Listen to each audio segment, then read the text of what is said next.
Like I have like reservations about Josh Alexander in AEW, and I'm like this brace for Impact, right? We are Yeah, brace for Impact. Josh Alexander, OGs. The dude wears headgear for God's sakes. I love Josh Alexander, but I just don't know what he's gonna do. I'm very on Speedball. Always have yeah, been. Always will be. Uh, Speedball's gonna be a mid Carter there, and I think that's probably where he belongs.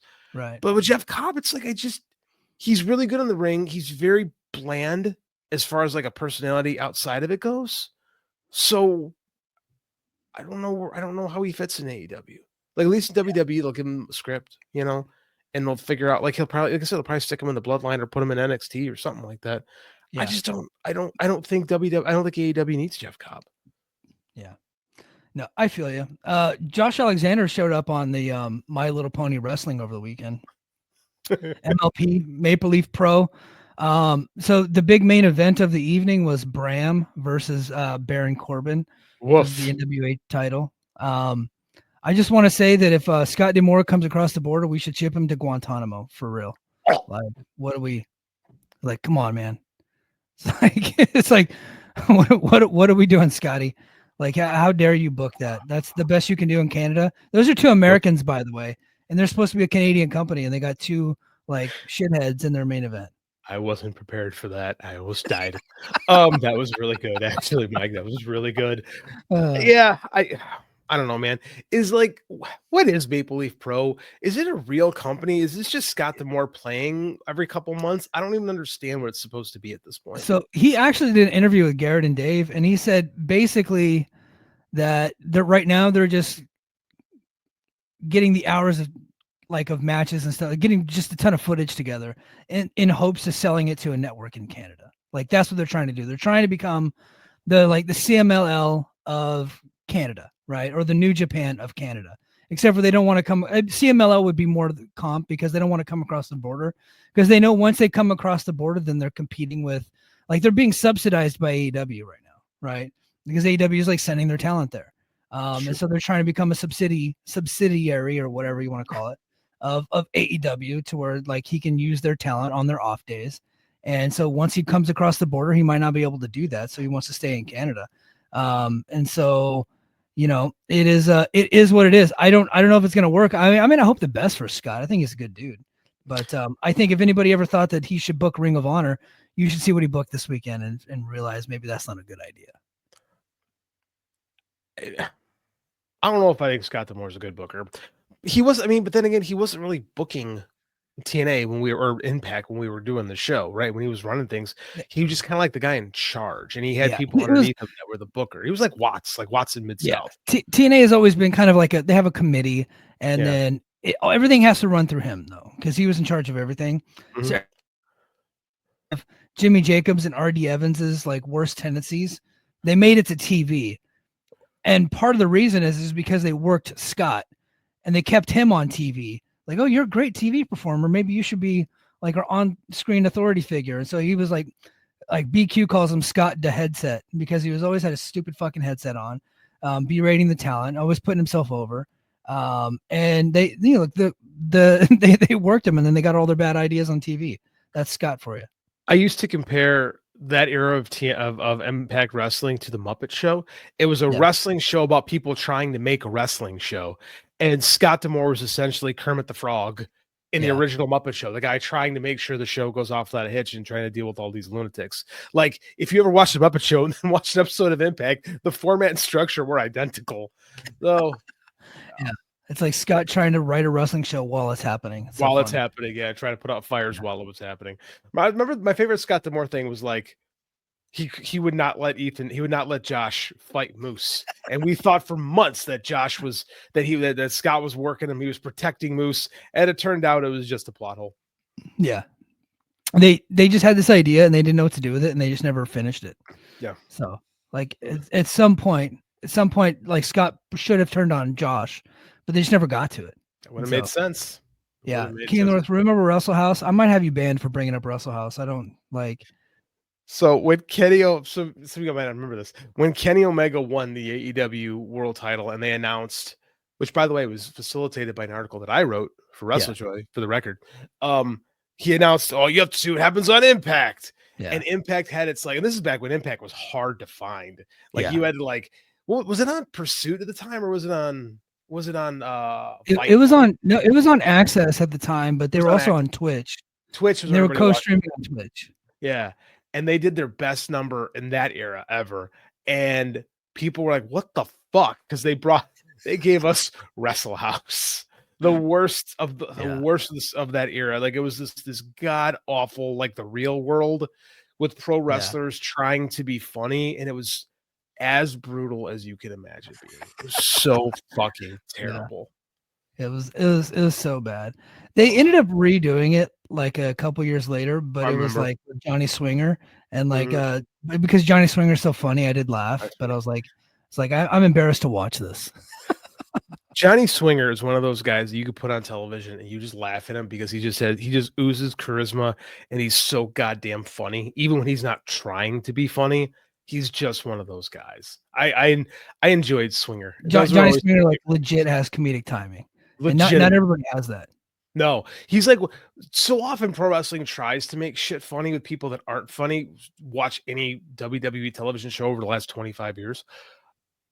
And then you get a guy like Johnny Swinger who comes along who's like legitimately funny and like just his delivery on silly ass lines. Like every week we would cover that show and I'd be like, man, Swinger gets me every freaking time. Like he was great. I missed that.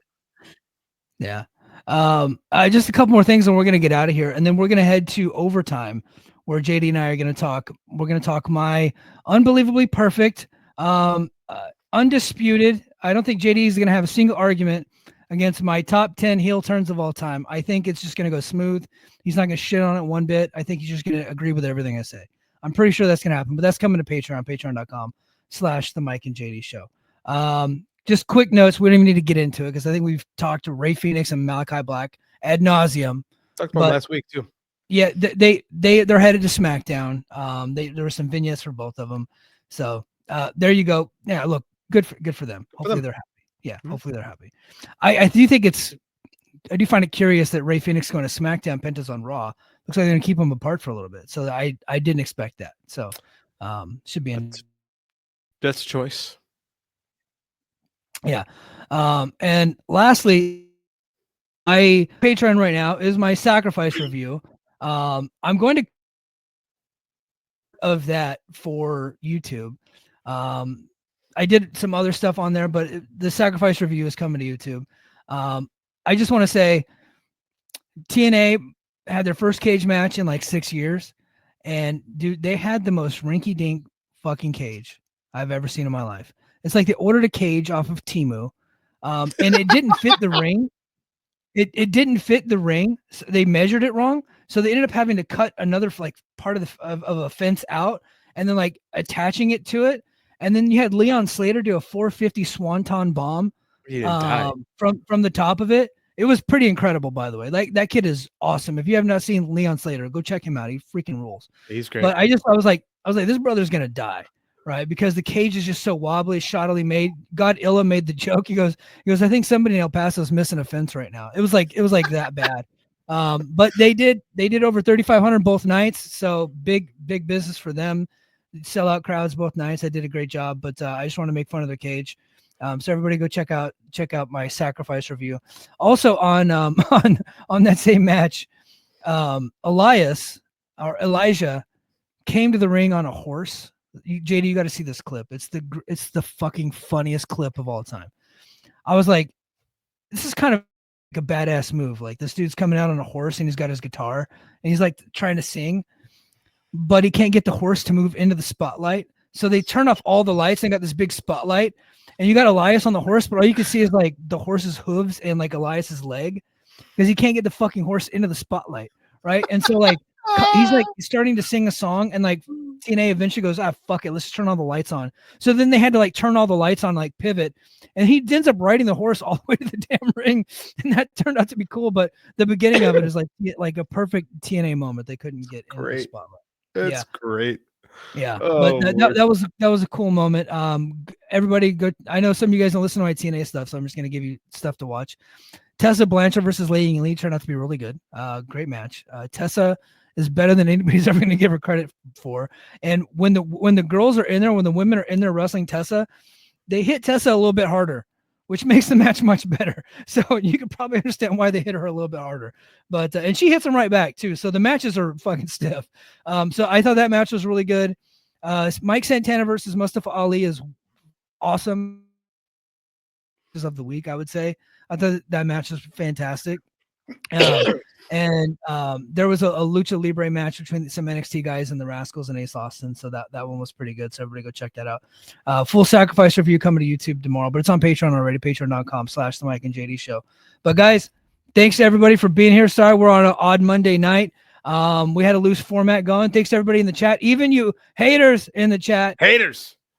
Oh, hold on. Bobby F has a question. We got 2 minutes, but do you guys think it's time for Swerve to beat Moxley and put the Death Riders angle to bed? I'm more interested in seeing Will, Hangman, Swerve, Fletcher. You know what? I get you. I feel you. We are Swerve fans on this podcast. We are like early adopters of the Swerve movement. I think the move is Will Ospreay at All In, though. I think that's what they do.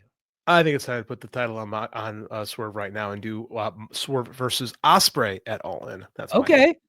So you're ready to just move off of Moxley altogether? It's not working, man. It's not working. And John Moxley's one of my all-time favorite wrestlers. Like, it's just not there. I don't think Moxley's washed or anything like that. I think it's this character and everything. It just doesn't work. The worst part about AEW last year was that their 2 main stories that they tried failed. The Young Bucks turning on Tony Khan failed, and the Death Riders angle, complete flop. And that really kind of tanked the company for a year. And we're just now like, they're just now coming out of it. And I think they eventually have to get that built off of Moxley. I just happen to think that Will Ospreay is the guy to do that. But if they decide to go Swerve, like, you're not going to get me complaining, because I love Swerve. I think Swerve is a megastar for real. Swerve's there. Give me Swerve versus Ospreay and the biggest show you can get. Like, I saw one of the trades like, oh, they've only got so many tickets sold for All In. Well, dude, it's March. That show's not till August. Come on, man. Yeah, they'll fill it up. They might not get to 20, but they'll still do really good. Yeah, I bet they get to 20 because they'll grease it. Like, they'll do what they have to get asses in the seats. Yeah, for sure. All right, guys, that's gonna do it for us this time. And until next time, mahalo. Competition starting to get thick, it's the click, so I hope you watch your A game. A made no rain from the track when we unite and spit. This isn't A game, better bring your A game. Competition starting to get thick, it's the click, so I hope you watch your A game. A made no rain from... I steered into the